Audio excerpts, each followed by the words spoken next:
It was, I think, my worst day in my life. I think, I swear, it's like my nightmare. I didn't expect that because really I was in good shape and I feel very good, but my knee was not ready, I think.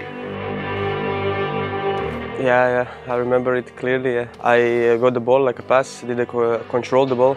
Then I wanted to land on my right leg, and I twisted my knee and heard the crack and a lot of pain. I was prepared for the worst. I remember it was on one action, 1-against-1. I want to dribble and my knee just turned. When we go to doctor, they say that 8 months you will be out, and yeah, that's it. Unfortunately, it's your ACL rupture. You need to go surgery and life continues. Zij hebben allebei een voorste kruisbandruptuur gehad en ook een hechting van de meniscus. Dus ze hebben een tijdje niet mogen stappen en daarna mochten ze stappen en zijn ze volop met revalidatie bezig. Een langdurige revalidatie van de rechterknie allebei. Heel belangrijk daarin is een goede evolutie te krijgen. Of dat nu een kortdurige blessures zijn of langdurige blessures zoals bij Jan en Erdon. Dus we werken met return-to-play protocol ook. Wij passen een niveau van 5 niveaus toe eigenlijk. Dat ze een bepaalde doelstelling moeten bereiken alvorens dat ze naar de volgende stap in hun revalidatie kunnen gaan. En dat doen we eigenlijk samen met de medische staf. Big injury is my first time. I was never injured for the long term, so it was a big thing for me, but yeah, I had to accept it. I think this injury is more like in the head, emotional. Maybe even more mentally than physically. So long period when you think that you need to rest. Cried a bit in my place that day, but then after I said I have to look forward and just be positive and work hard. Many players have 2-3 times and they come back.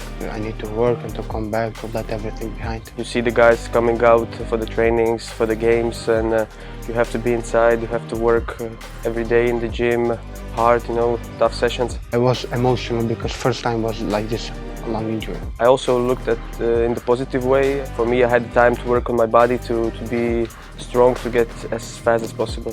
So that was the goal. Mijn rol zit dan eerder naar het einde toe van die fase 3, 4, 5 eigenlijk. Fase 5 is echt al bij de groep, fase 4 is beginnen bij de groep.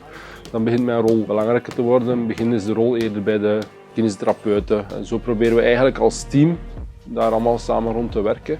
Om zo goed mogelijk die speler te begeleiden. Ja, toch een van de zwaardere denk ik. Meest lange blessures. It's really hard for you because first time you will be 8 months out of the team. Helemaal op niveau, ja, om terug wedstrijdfit te zijn, dat is een beetje individueel afhankelijk, maar meestal zeggen ze toch richting 6 tot 8 maanden. Maybe mine is gonna take a little bit longer because I have a second surgery. I need to respect the nature and biology of my body. Elke speler, elke blessure is zo individueel dat echt soms vaak moeilijk te zeggen is van voor op schema, achter op schema. Elke speler heeft zijn evolutie in die blessure. En dat moet ook individueel aangepakt worden.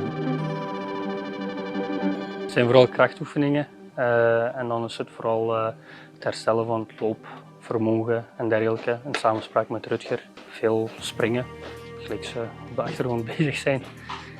Omdat ze dichter bij de ploeg komen nu, dus de intensiteit gaat omhoog.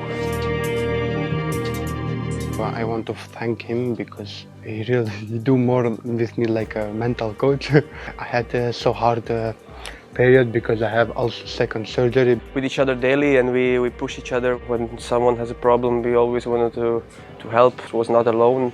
When I needed help, I got Erdon, I got Dennis, who was looking after me every time, every day. So big thanks to them. Now it's going good. I'm happy. I hope I continue like this. Next year I want to be 100% sure, to be ready. I don't want to hurry up right now. I needed to be back at the level where I was before, and I'm happy that my knee is allowing me to do it, that I can do it, so that's good. Ze zijn nog eigenlijk in een te vroege fase. Je moet nog 2 fases doorlopen, Jan en Erdon, en die zijn nog veel te belangrijk. En wij gaan er ook geen risico's in nemen om die te pushen. Het is onze structuur waarin dat we werken en dat is duidelijk voor iedereen. He is our nightmare, but he's the best. He's the best. He's the best for condition. He's the best.